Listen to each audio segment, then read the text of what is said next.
क्या लगता है कितना फायदा हुआ नौकरी पेशा लोगों को नजर, क्योंकि ये पूरी रिपोर्ट ये सुबह से जब से खबर आई हुई है तब से लोग काफी खुश हैं और जो अपनी रिटायरमेंट की प्लानिंग को लेकर परेशान रहते थे उनकी तो खुशी का कोई आज कोई ठिकाना ही नहीं दिख रहा है। वंदे मातरम। नमस्कार दोस्तों, स्वागत है आप सभी को हमारे यूट्यूब चैनल में। आपको ईपीएस 95 पेंशन के बारे में जानकारी मिलेगी, वो ताजा अपडेट जो अभी हाल फिलहाल की जो ताजा अपडेट निकल कर सामने आ रही है।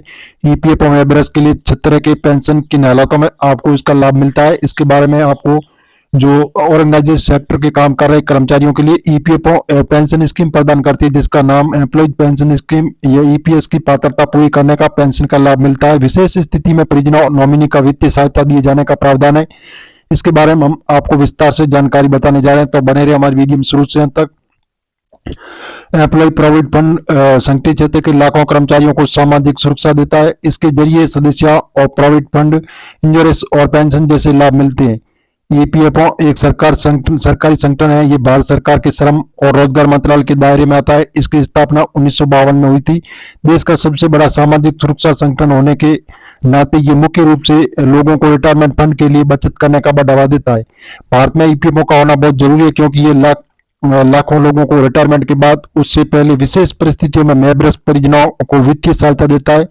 किसी भी कंपनी या जैसे सेक्टर में काम करने वाले लोगों को बेसिक सैलरी और महंगाई भत्ते का 12% हिस्सा हर महीने पीएफ फंड में जमा होता है, और इतना योगदान यानी कंट्रीब्यूशन कंपनी की ओर से पीएफ में जाता है। कर्मचारी बेसिक सैलरी और महंगाई भत्ता 12% हिस्सा हर महीने ईपीएफ अकाउंट में जाता है, जबकि कंपनी का योगदान 2 भागों में बढ़ता है, जिसमें 8.33% हिस्सा एम्प्लॉय पेंशन स्कीम ईपीएच यानी पेंशन फंड में जमा होता है और 3.67% हिस्सा एम्प्लॉय प्रोविडेंट फंड में ईपीएस जैसे ईपीएफ में जाता है।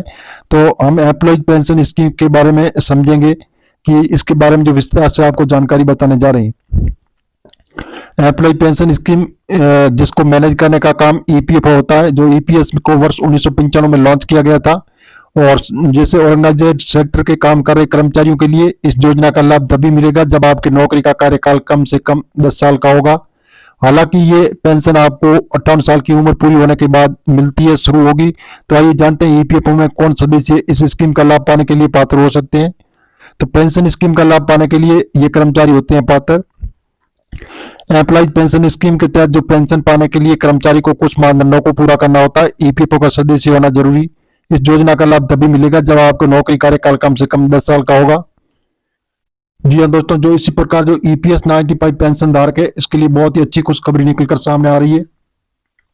जी हाँ दोस्तों, जैसे बताया जा रहा है कि ईपीएस 95 के पेंशन धारक है, उनके लिए सरकार बहुत अच्छा तोहफा देने की तैयारी कर रही है, जिसमें बताया जा रहा है कि ईपीएस 95 पेंशन धारकों के लिए सरकार ने कर्मचारी भविष्य निधि संगठन खाता धारकों के लिए 8.25% वार्षिक दर से ब्याज जमा कर शुरू कर दिया, और देश भर में करोड़ों खाता धारकों को रात भरी लंबे समय से इस अपडेट का इंतजार कर रहे थे। हालांकि सरकार ने अभी तक पीएफ खाता धारकों के खातों में ब्याज की राशि पूरी तरह से ट्रांसफर नहीं की है, लेकिन जल्द ही ये इंतजार खत्म होने वाला है, क्योंकि सरकार पीएफ खातों को ब्याज की राशि जमा करने की प्रक्रिया शुरू कर दी।